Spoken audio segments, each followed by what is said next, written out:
Coaching in Session. Your exclusive destination for unparalleled personal and professional growth. With your host, Michael Rearden.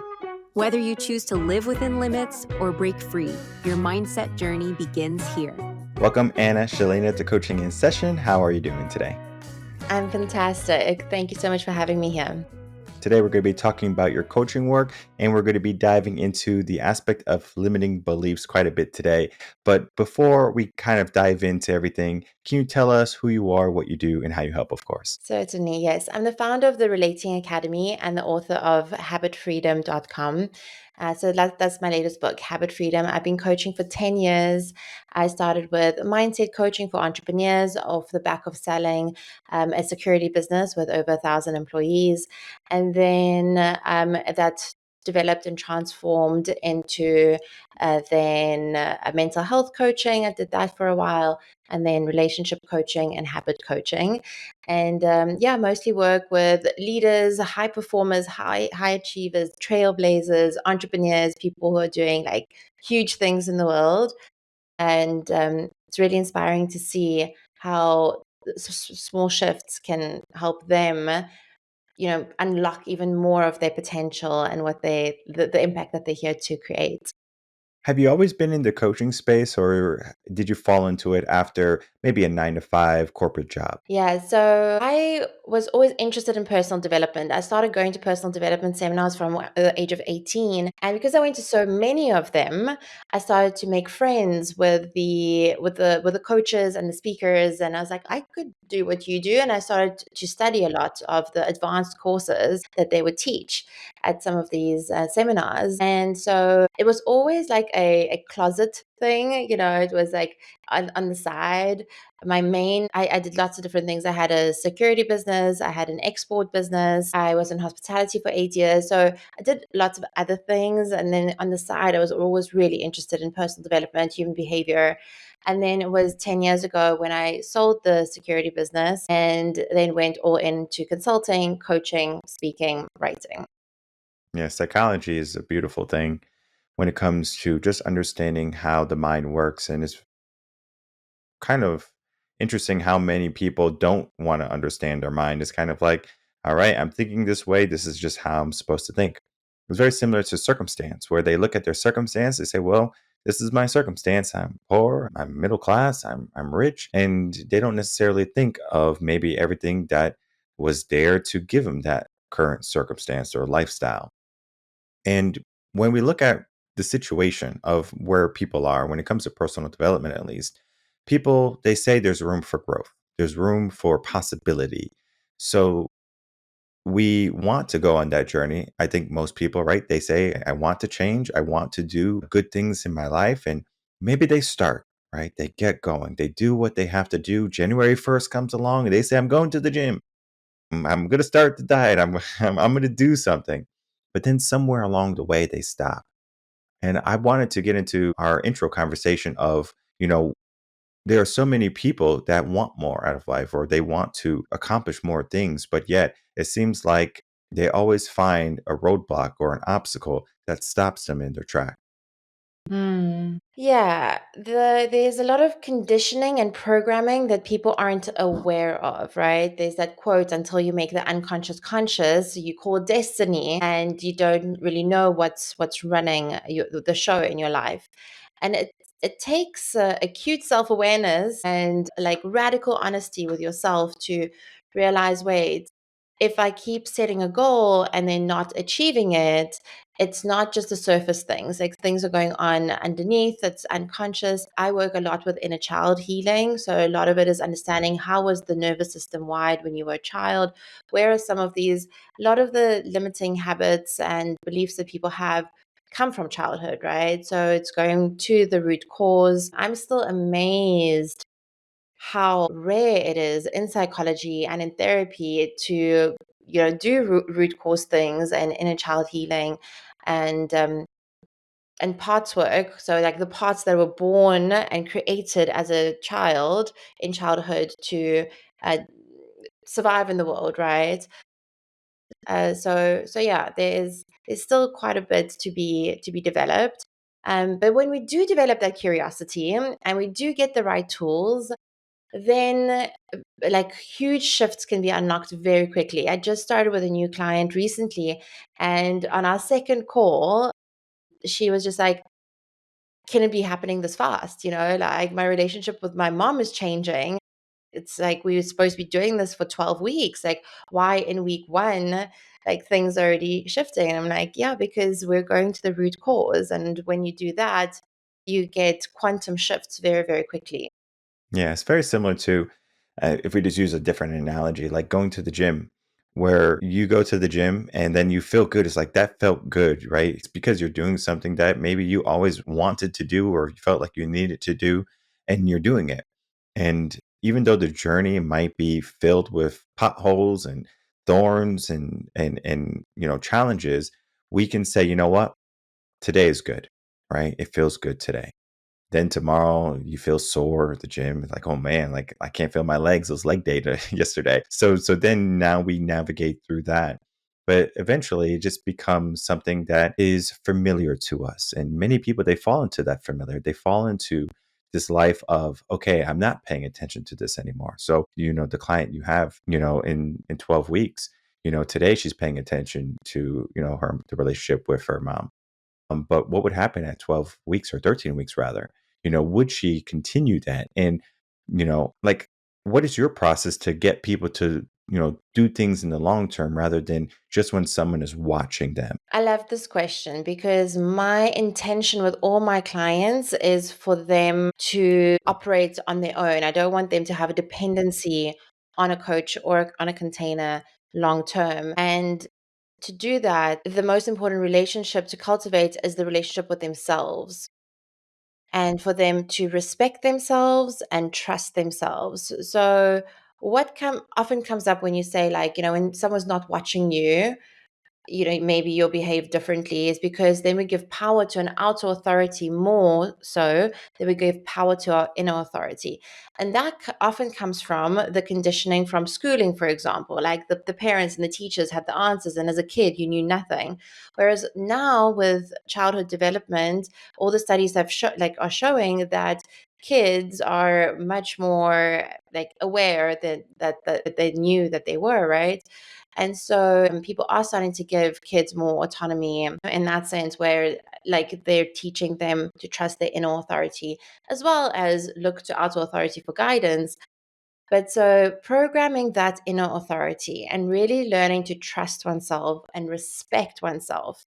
Because if you don't respect yourself, I can't expect you to long term stick to the promises that you're making yourself. So my role in those 12 weeks or however long we're working together is for that self-respect, self-trust, self-love to start to be embedded. Is it going to be all the way? Maybe, maybe not. It really depends on conditions and circumstances. Everyone's going to be different, but we definitely make deep inroads in that.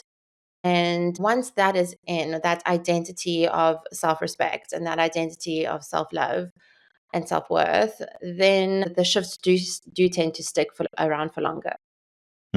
Yeah, it's very similar to these two analogies. The one where you could teach a person to fish, or you can give them a fish, and teaching them to fish is just so much more profound because then they can feed themselves, they can feed their family, and they can be self-sustaining. The other aspect is like instead of just using the idea of food, we use the idea of like progress. So like if a person makes some progress in their life, right, it doesn't have to be much, right? They can feel good and they can look back and they can lift someone else up. I know when I was a teacher, um, one of the first things as a new teacher, I was like, oh man, like kids are not gonna like me, or there's all this self-doubt in my mind, right? And then I was like, am I good enough? Do I know this topics and everything, like the curriculum? So it was so much was being thrown at me. And I remember just speaking to another teacher, and they're like, you just have to do it one day at a time. And so that's where I began. I said one day at a time, because that was more palatable for my mind, because many people they look at a year, a Mm. lifetime maybe, right? And it becomes debilitating for them. And they say, whoa, like I have to do so much, right? And maybe their plate is full right now. I have to have this company and work, and I'm a wife and I'm a husband.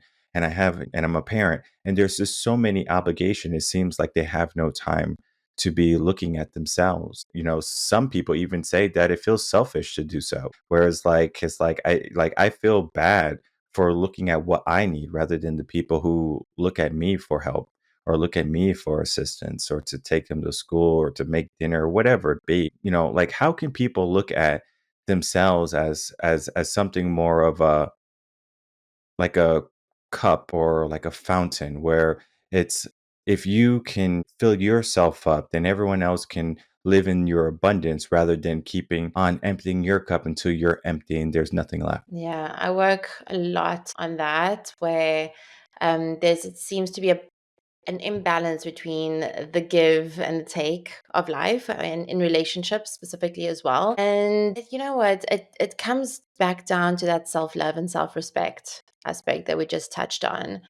Because when you understand that what's good for you is good for others and vice versa, when you are hurting yourself and taking away from yourself and dishonoring yourself, what that is putting out into the world is exactly that.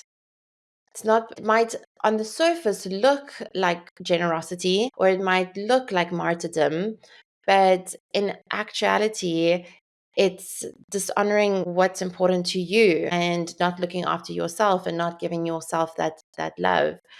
And once you really start to see that when you give yourself love that is loving to someone else, it's not a zero sum game. Because I give myself love doesn't mean that someone else is losing out. It's actually the reverse.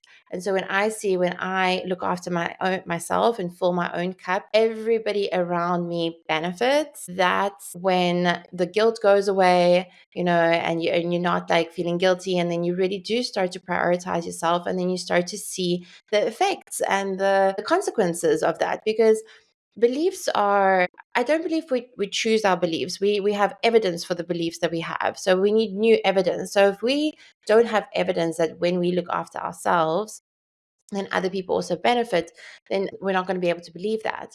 So that's where the evidence starts to come from. Like a huge piece of evidence that I went to my first Vipassana retreat center, which is 10 days of silent meditation.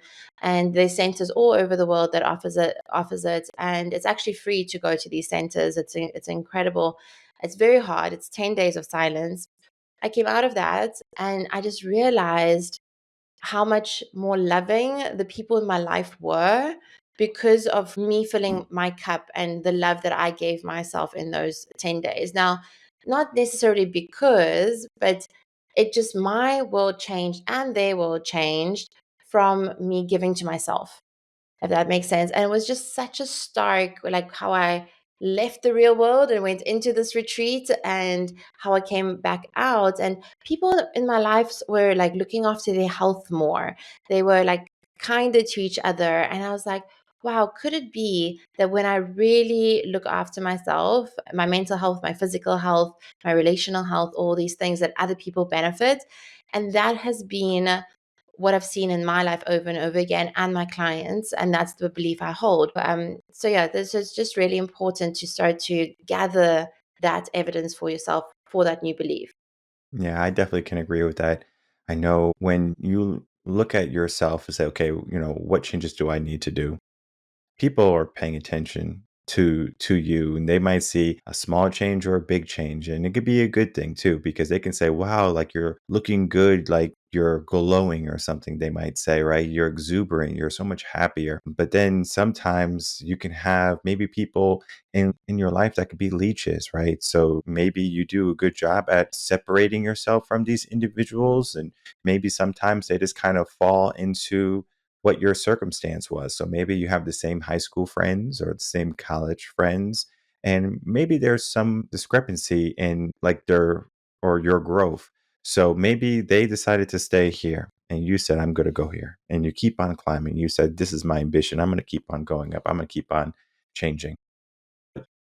There's an idea that sometimes those people down here, they're going to be, asking why you're changing. And I think of the Shel Silverstein poem with the rose bush and the oak tree. I'm not sure if you're familiar with that. I'm not sure right now. No. Okay, so basically the poem just talks about there's a rose bush and there's an oak tree. And the rose bush was upset at the oak tree because he was growing so tall. And in his new life, he was talking about the eagles and the mountain peaks because he could see so much more than the rose bush. But the rose bush had a glowing stage where had beautiful roses and it smelled so wonderful. And the rose bush thought, was like, oh, look at me, I'm so prim and proper. And then the tree was just kind of doing its own thing. It's like, yeah, that's fine. You can do what you do. And then the rose bush eventually got so upset at the tree for talking about different things, not so much about the forest critters where they were both growing together. But now it's like they're talking about things that the rose bush has never even known or experienced. And the tree just simply responds, it's not so much that I've grown. It's just that you stayed so small. And of course, you can recite the whole poem and everything, but that's more of a breakdown of the poem. And I say it quite a lot on the podcast, so I didn't want to do it now. But it's the breakdown of it, where people sometimes they remain stagnant, they remain in their comfort zone, and then there's people who dare, people who say, I'm going to go out and I'm going to get it. I'm going to get personal development. I'm going to change my life. I'm going to change my circumstance and the ones that I love that are around me. What do you do to those people who stay stuck? What do you do to the people who say, like, I'm just going to stay small and I hope that maybe one day you can take care of me, you can lift me up and, because we can, or I know I can, but I'm not sure if everyone could. You can look back at maybe, your schooling or family, and maybe you finally become so successful and everyone wants something. You think of lotto, where people win the lotto or a big, amount of money. Everyone's from the woodworks, people you have never met in your whole entire life saying, hey, I'm your cousin, like I'm your long lost lover or whatever it be, like this is your kid or whatever. And now you're basically, assaulted with all these people who want something from you, but yet they weren't there for your growth stage. They weren't there for your come up. So what do we do to these people who are almost as like anchors for, the people who are trying to change? People can get really creative of how to get money from you if you get to a certain place. So there is a price to pay for everything. And we have this illusion that like when we make a lot more money, for example, since we're on this topic, then all our problems are going to disappear. But we have new problems. And one of the prices that we pay for a lot of money is that we have to be very discerning about who we surround ourselves with, who we trust, and who's in our inner and outer circles. And we have to have much stronger boundaries, what we say yes to and no to. That when you get to high and high levels of wealth, that is going to be tested more and more because people are like, oh, please help me with this or da da da. And it has nothing to do with anyone else but yourself. When you do get to that position, it's just a refinement of your character, almost of like what you say yes and no to, and and just like to expect like, okay, that might be the reality where people do come for me or want things from me, and that is the price I pay for having abundance and having wealth. And I talk a lot in the book actually about upgrading your circle and your peer group because people are like, oh, I want better friends, and maybe you've recognized that like everyone in your circle is like complaining and they're just talking in circles about the same stuff at work, and nothing's really shifting. And year after year, it's the same goals. I want to lose a bit of weight. I want to make a bit more money. I want to, fall in love with my wife a bit more, or whatever it is, and it never really shifts. And they're like, "Oh, how do I shift and how do I make better friends and upgrade my circle?" And the answer to that is surprisingly simple, but can be really difficult. And is that it's radical responsibility, which means when you really upgrade your habits and really upgrade your life, and maybe that looks like a period of 3 months, 6 months, 12 months of maybe not isolation, but protecting yourself with your new habits, whether that's health habits, wealth habits, relationship habits, whatever those are. And then you'll see some people will be on their own journey of upgrading their life and others won't. Some people will temporarily no longer be in your life and come back around. Others will be permanently out of your life. But at the end of the day, It's about that radical responsibility. I was like, okay, what do you want? What are you doing towards that? And sometimes being brutal about that. And especially at the beginning, and protecting that new identity that you're building and being at peace with the fact that some people aren't going to come along. Michael, I have transitioned through so many friendships and friendship circles. And at first, it hurts. And it started to happen when I started to make a lot of money in my business about 10 years ago. And like at first, I was confused. I was like, shouldn't like my friends be happy for me? And, like we can all enjoy this together. But that's not how this works. Because when you start to up level, you will trigger people. I'm working with a client now who stopped drinking and is eating a lot better. And she's like, some friends don't want to hang out with me anymore. And it's like, yeah, because it's hard for them to look at you. You're upgrading your life. You're doing the things that they say they want to do, but they're not prepared to do the hard work. And so, it's not so much a reflection of you, it's a reflection of them. And sometimes it does mean letting go of lifelong friendships and say like, okay, well, we've taken each other to this part, and maybe for our next chapter, our next evolution, we're not buddies anymore. It could be I've said this before, it could be just temporarily for a short term, it could be for a longer term. And really growing steady within yourself and staying grounded, that I really love this idea that like the bird isn't afraid of the branch breaking, because the bird knows its strength in its wings, right? And is relying on his own wings. So as that human with your own wings, like it's okay if the branch breaks or the wind blows or that person is no longer in your life. As hard as it is, sometimes it's incredibly hard and painful. When you trust in your own wings, you'll know that other relationships and friendships are coming along. And one of the other things I really love to remember is like, you haven't met all the people that are still going to love you in this lifetime. So why are you limiting yourself to the people that, you think like that's it, right? And those people who do fall away when you upgrade your life in any area, you upgrade your habits, you upgrade your job, your business, your health, and they're no longer interested, they weren't really interested in what's best for you. They were interested in their own agenda of the limitations that they set on themselves. And that is a hard pill to swallow. But once we get through that, then you're open to even more bigger, more nourishing, more fulfilling, more expansive relationships. I wanted to talk about boundaries because boundaries can be a double-edged sword. Boundaries can be, all right, I'm not going to be hanging out with this type of person, or boundaries can be, I don't want to grow, so I'm away from this person. So you stay within your group. So a boundary can be many different things. And so I wanted to ask, how would a person know a boundary is good for them when they're trying to create them? I say that a boundary is something that allows me to love you and love me at the same time. If it's something that's taking away from either you or me, then let's evaluate. But a boundary, just to repeat that, allows me to love you and love me at the same time. And so if someone is struggling with a boundary that I put up, for example, what does that say? Because, okay, so if we go back to fundamentals, to love is to take on someone else's needs as if it's my own, whether it's in a friendship or a romantic setting with anyone. So if I set a boundary, it means I have a need and you have a need, and that need needs to be important, equally important to both of us. And in theory, it's much easier said and explained than in actual practice, because in practice, the relationships are messy and needs are messy, and conversations and emotions can fly high sometimes and all of that.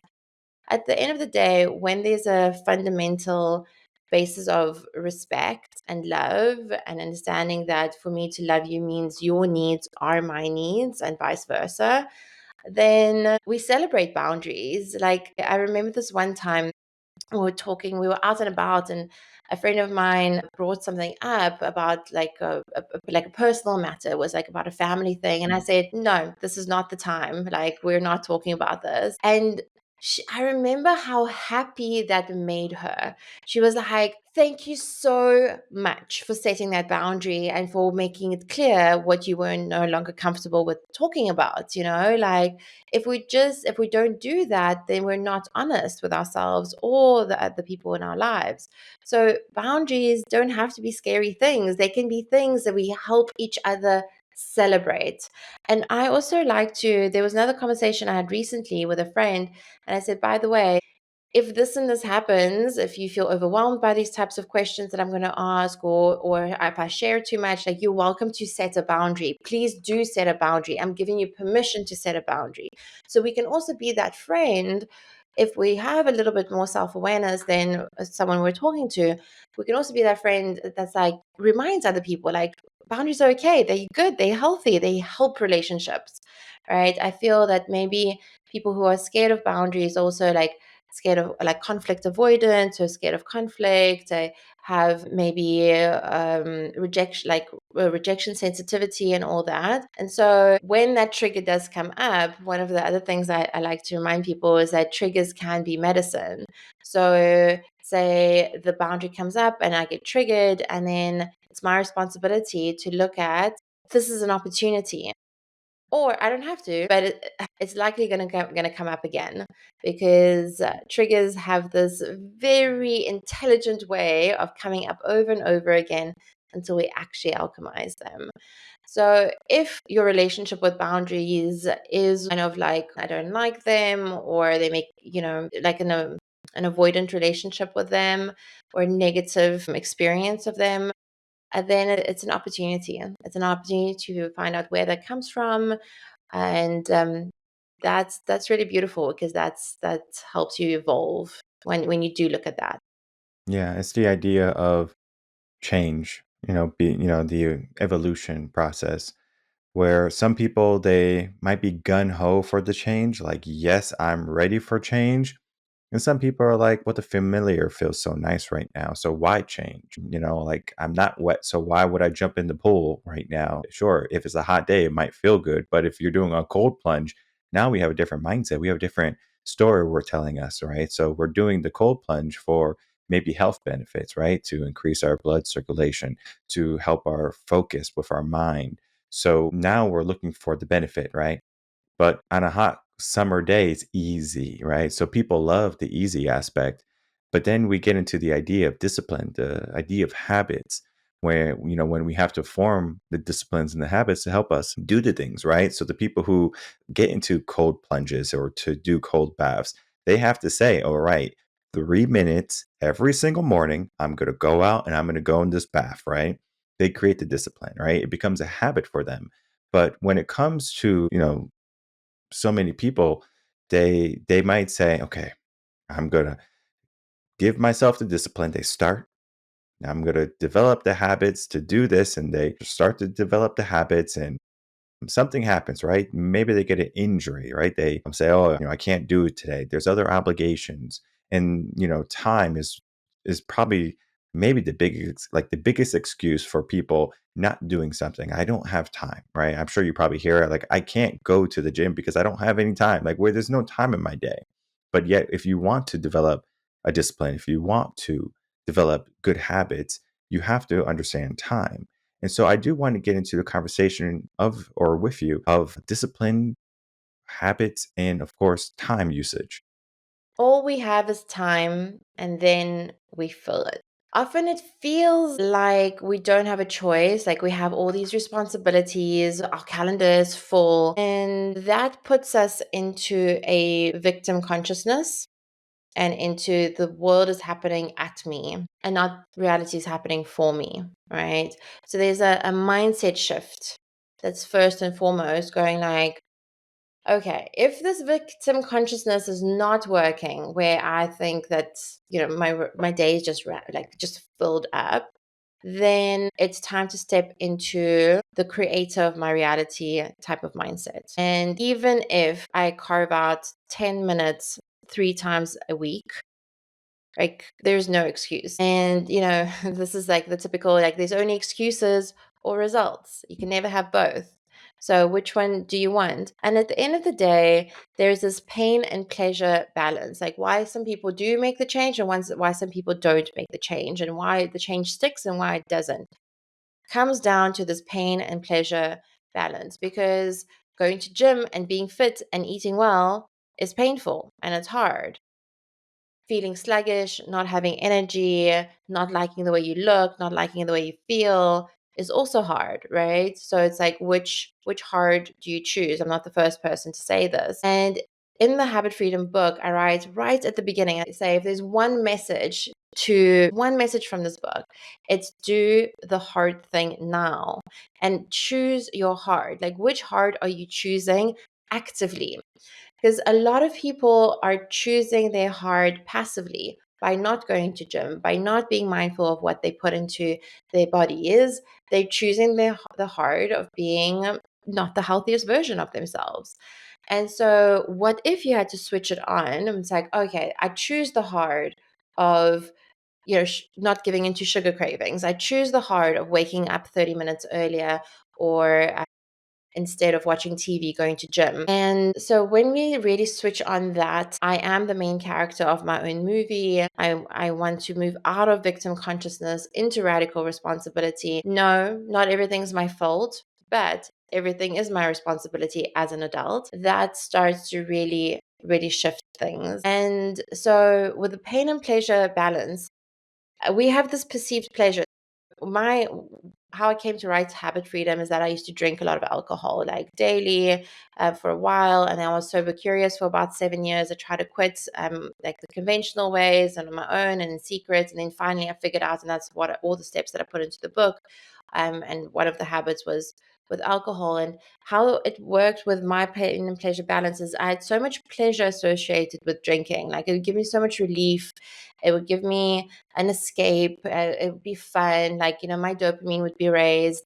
And then what had happened eventually is that the pain started getting higher and higher. Like, the hangover started to get worse. Like, I was gaining a lot of weight and was feeling really didn't like the way I felt or I looked. And eventually the pain got so much of this habit that it ceased. Like, it had to stop, right? So when that pain exceeds the pleasure, that's when the habit starts to come to an end. Now, it's not so black and white. There's a lot of gray areas, because sometimes it swings back into like, oh, there's more pleasure, then there's more pain, and there's more pleasure, and then there's more pain. But this is why I tell people to do the hard thing now, because it doesn't get easier in the future. In fact, any habit tomorrow is harder to quit than today.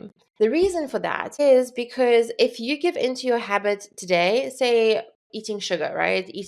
Overeating sugar. Today, if I have a craving and I give into that sugar craving, I am reinforcing the neural pathway that says I can eat sugar. If I don't give into that craving, I am creating and or reinforcing a new neural pathway that says I'm honoring myself and I'm being like I'm creating that identity of being healthy.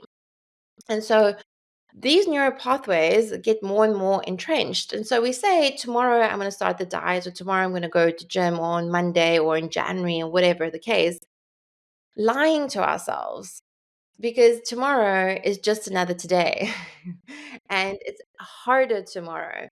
But what does happen is tomorrow, oftentimes there's a lot more pain, because now you're more unhealthy, you're more overweight, you feel even worse, even more sluggish. And so now you have to give it up. You see what I mean?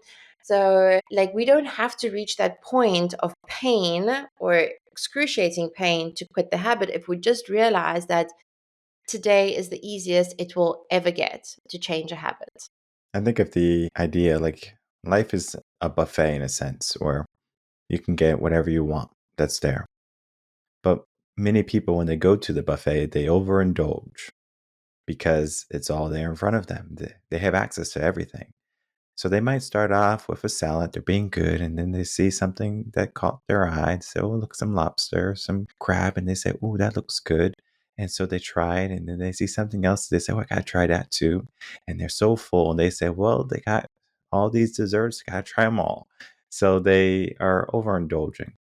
And there's nothing wrong with, once in a while, like living life in a sense. I remember the wife of, it was a girlfriend at the time, but the wife of Tony Robbins, Tony was all into personal development. And the wife was like, we're going to go out for some ice cream. And Tony was like, we know better, basically. He's saying, we know better. We're not supposed to do this. And she just simply said, come on, live a little. So there's an aspect to life, right? And I always love to, get a different take on this because it is something where people might say, I will never drink, I'll never do this, right? So they basically say, this is my definitive. But when it comes to freedom, right, we have the freedom to choose, right? We have the freedom to make a choice, right? With our habits. But, there is a responsibility there too, for us to say what is really freedom. Because freedom for someone might be traveling the world and not having to, be obligated to anyone, right? But freedom could also be like, being obligated to someone and not having to travel the world. So people get to choose what they want. But our world today it is definitely derived by telling people what they should have. So you should have a big house, you should have a fast car, and it needs to be a sports car or a BMW, a Ferrari, or Lamborghini, something, right? So something along the lines of, people, there's so much outside stimulus telling you what you should be having. How can someone find their true freedom when there's so much noise in the world? I love this question because it comes down to understanding, like, really that relationship with yourself. What's important to you authentically, what makes you happy, not because of these expectations or societal's programming, whatnot. A lot of that comes down to experimentation, going like, I tried this, didn't like it. Like some people will try to travel and be like, I don't love that. Some people will try to travel and they say, oh, I love that. So other people will try to live by the sea and they're like, it's not for me. Other people will try to live by the mountains and it's for them. So I find that when we give ourselves that experimentation and curiosity, we're much more likely to discover what really lights us up. It's when we are like quite boxed in and we don't leave the comfort zone and the norms that we know. And then it's hard to know. It's like, am I really choosing this or was this chosen for me? So the more adventurous, the more curious, the more experimental we are, the more likely you'll find what freedom really means for you. Now, we live in a world of oxymorons, so it's a hypocritical reality that we live in because it's made up of polarities, and one of those polarities is that you do not get and you cannot ever get freedom without discipline and choosing what you're quote unquote attached to, enslaved to, committed to, devotional to. Because the fantasy of just like traveling the world and, that's freedom. Like I traveled the world for 14 years. I had that freedom. Let me tell you, there are lots of responsibilities that come with that. You're not just like in this whimsical fairy book. There's like logistics, you're juggling time zones, you're missing family, you're giving up like certain comforts sometimes. Like there's a price to pay for everything. So when you get to that level of maturity of going like, okay, what is it I want? And then what's the price I'm willing to pay for it, right? Like I want to be an entrepreneur. I want to build a business. They say I'm going to have more time, more freedom, more money. But the reality is at the beginning, you're not. You're going to have less time, less money, less freedom until you get to the place where you have the skill sets to get to have those things. And then you'll be at a new level of wanting more something. So more so that's like, okay, yes, what lights me up? What's freedom for me? That's an important thing. And then the other thing is like, what price am I willing to pay? And really being real with that and not in this like childlike fantasy world. All powerful things. I know when it comes to the decision to do something, some people are caught at the crossroads and they stay there for quite a while deliberating if they should do something or not.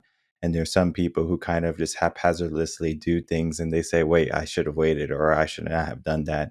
And I mean, there's no really wrong way to live life, but I think there is a better way to live when you can do your due diligence and you can figure out, all right, let me plan in a sense, not plan so much where you don't take action. I know there's so many people who plan everything. They say, okay, I have the perfect wedding day, and they have a whole book and they never get married. So yeah, sure. We can plan for, the day, but we do have to go on the dates. We have to do the things that are going to get us the relationship. So we could one day live that life of, or, and then envision that marriage, right? We make it reality. And it's not just marriage, it's not just relationships, it's all aspects of life, right? We have to make that choice. And true freedom, when it comes to, you know, my idea of what freedom is, it's doing what you would like to do at the given time. We look at the younger generation right now, they love to be financially free and retire early, and which is fine. I mean, I don't think I want to retire, because I understand once you give yourself the mindset of retirement, and I'm not talking about financial like stability where you have money, you could retire if you want to, but I'm talking about the idea of, I'm going to sit on my front porch and I'm going to do nothing. Like, where's the joy in that? So freedom for me is or the idea of retirement is not that. And I know many people, they look at the end, right? It's not even so much of the Stephen Covey beginning with the end in mind. They say, I want the money, I want this, right? That, I want the grandiose life. And so many people, they get it, and one of the things they have in common is, what, the journey was so much more pleasurable than the destination. So right now we have a choice, right? We can go on the journey, but the destination, even though is what we're vying for, we give ourselves a goal behind a goal. So today, I do want many people to think not only about what they're going to get, you know, but what they will be able to think about what they want next. And I think of success, because success is a different definition for everyone. But the definition I love the most is having everything and needing nothing, where we right now might think we need something. I need some change. I need to set boundaries. It's a lot going on, right?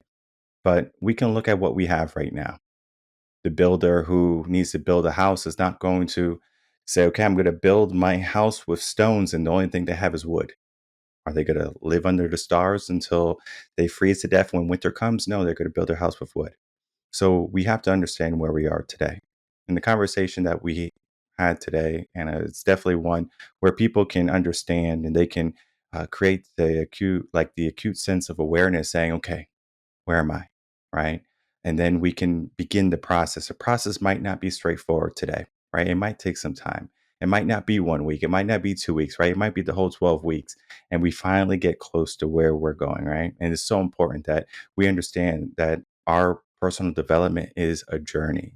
And so the journey that you can go on today, it might be winding, it might be full of uphill battles, but when you do it, right, you're going to maybe disdain it, the pain, the uncertainty. But let me tell you, when it's all said and done, you look back, you go, wow, look at what I did. It's so powerful. And, Anna, as we begin to wrap up, I would love for you to also share with us some final words, and then for you to tell the audience where they can find you, reach out, and begin working with you. My final thoughts or words is to invite people into more curiosity and play about themselves. Um, where it's like, sometimes it feels like, oh, I'm doing all the right things, but like things aren't really moving for me.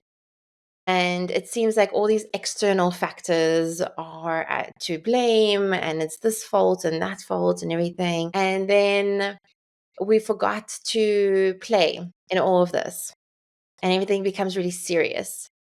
And so when that happens, some of the first work I do with clients is going like, okay, let's invite a lot more fun and a lot more play, because that brings it in fresh energy. And only with that fresh energy can we start to see things for what they really are, and maybe stop blaming everything on the outside and start to take some of that responsibility and see where are we co-creating some of the limitations that we have. So that play and that curiosity is such an important reminder that it's very easy to forget those in a world that's like so demanding and there's so many responsibilities and adulting is so hard. And if you see the other thing I thought I'd really love to leave people with is, our relationships and people on the outside are a reflection in the mirror of us. And if there's things that we keep on not liking in the people around us, then that's an invitation to look at the reflection. It's like, how could that be a reflection of me?